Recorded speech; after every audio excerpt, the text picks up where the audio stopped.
أعوذ بالله من الشيطان الرجيم. ما ننسخ من آية أو ننسها نأت بخير منها أو مثلها. ألم تعلم أن الله على كل شيء قدير؟ ألم تعلم أن الله له ملك السماوات والأرض وما لكم من دون الله من ولي ولا نصير. أم تريدون أن تسألوا رسولكم كما سئل موسى من قبل؟ ومن يتبدل الكفر بالإيمان فقد ضل سواء السبيل.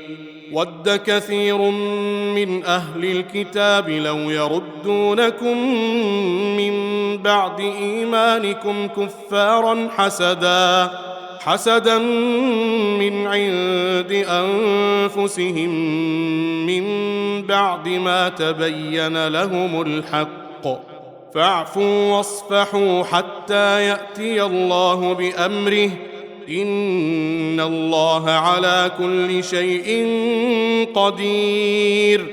وأقيموا الصلاة وآتوا الزكاة وما تقدموا لأنفسكم من خير تجدوه عند الله، إن الله بما تعملون بصير. وقالوا لن يدخل الجنة إلا من كان هودا أو نصارى، تلك أمانيهم، قل هاتوا برهانكم إن كنتم صادقين. بلى من أسلم وجهه لله وهو محسن فله أجره